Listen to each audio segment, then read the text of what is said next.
Assalamualaikum warahmatullahi wabarakatuh. Kami dari kelompok 6 Metodologi Studi Islam akan mempresentasikan makalah tentang perkembangan sejarah pemikiran Islam perspektif insider dan outsider.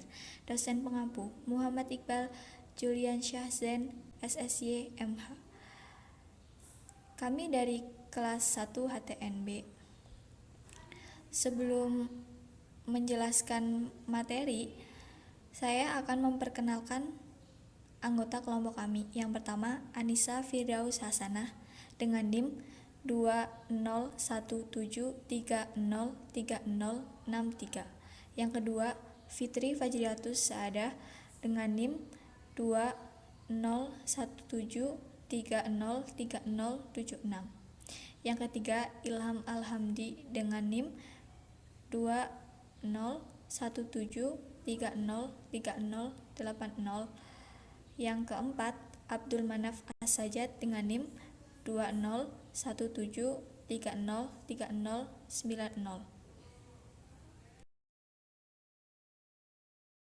Materi yang pertama adalah mengenal insider outsider.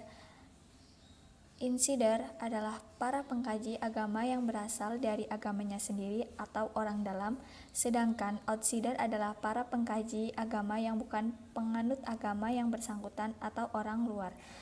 Banyak kalangan yang menaruh pandangan negatif pada pendapat outsider. Adanya indikasi kecurigaan bukannya tanpa alasan. Banyaknya kepentingan-kepentingan Barat terhadap Islam adalah salah satu bentuk jerat propaganda politik untuk terus menguasai wilayah negara Islam dan menguatkan akar pendudukan pada wilayah tersebut. Nah, bagian yang nomor 2, perspektif insider-outsider dalam studi Islam.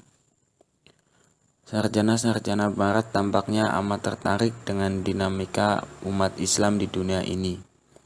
Banyak sarjana Barat telah melakukan pendekatan yang salah karena mereka menggunakan paradigma dan teori mereka sendiri dalam mengkaji Islam, sehingga pembahasannya menjadi tidak lagi objektif berdasarkan realitas Islam yang dipahami dan diamalkan oleh umatnya. Dalam kajian buku ini, Murata dan Citik mencoba mengkaji Islam secara komprehensif. Dalam bukunya mereka membagi kajian Islam ke dalam 4 bagian. 4 bagian tersebut yaitu: pertama, tentang Islam; kedua, tentang Tauhid, kenabian; membahas tentang kembali, membahas aliran-aliran intelektual. Pada bagian ketiga, mereka mengkaji Islam dalam hal ihsan. Bagian ini dibagi dalam 2 bab, yaitu tentang dasar ihsan dalam Al-Quran dan manifestasi ihsan historis. Keempat, dikaji tentang Islam dalam sejarah. Selanjutnya, posisi insider-outsider dalam studi agama.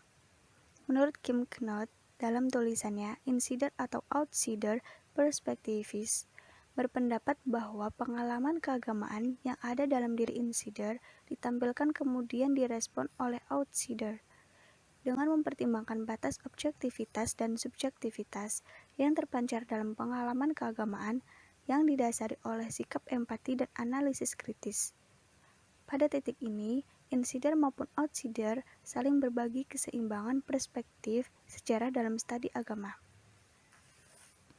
Berbeda halnya dengan pendapat Darshan Singh yang menegaskan bahwa upaya yang dilakukan oleh peneliti Barat untuk menginterpretasikan dan memahami agama sebagai outsider memandang bahwa konsep dan ajaran agama tidak mudah untuk diakses oleh orang luar atau non-pemeluknya.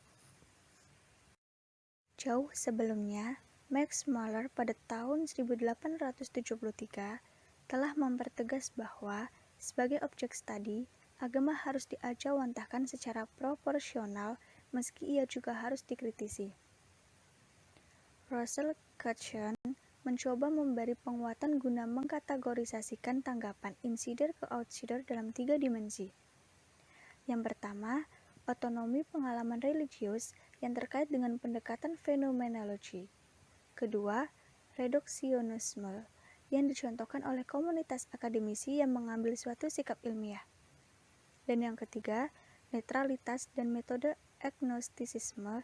Pendekatan yang ditawarkan ini mensyaratkan pergeseran dari ranah teologi ke filsafat.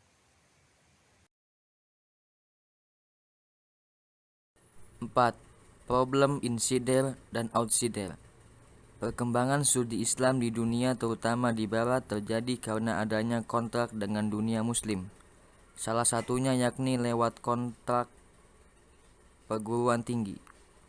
Selain itu juga dengan adanya penyalinan karya-karya ilmiah dari manuskrip-manuskrip Arab ke dalam bahasa Latin. Berkat penyalinan karya-karya manuskrip-manuskrip Arab itu, terbukti jalan bagi perkembangan cabang-cabang ilmiah di Barat.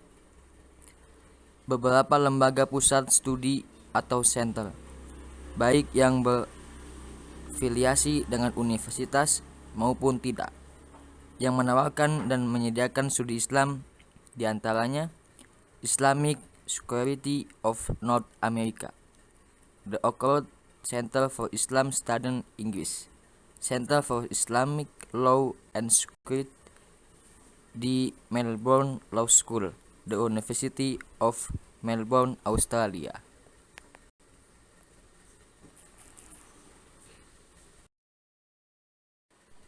Kajian Islam di Barat telah mengalami perubahan. Penelitian dan kajian yang dilakukan Barat terhadap masyarakat Muslim kini dilakukan di tengah kehadiran Islam dan dunia Islam yang hidup dan berubah. Tidak sekedar catatan masa silam, peningkatan apresiasi terhadap Islam di kalangan sarjana Barat inilah yang kemudian memunculkan apa yang oleh sebagian orang disebut sebagai orientalisme baru. Kebangkitan orientalisme baru itu membuat peluang lebih besar bagi tercapainya interaksi dan pertukaran keilmuan yang lebih dinamis dan positif, di antaranya sarjana-sarjana Barat non-Muslim dengan sarjana-sarjana Muslim.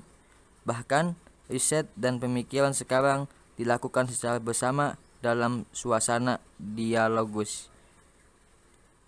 Studi Islam di Timur tidak jauh beberapa dengan yang ada di negara Barat, yaitu bervariasi dan memiliki karakter masing-masing karena dipengaruhi berbagai faktor, di antaranya faktor kebijakan politik, dinamika sosial budaya, latar belakang pemagangan kebijakan pendidikan, perkembangan ekonomi, dan berbagai faktor lainnya.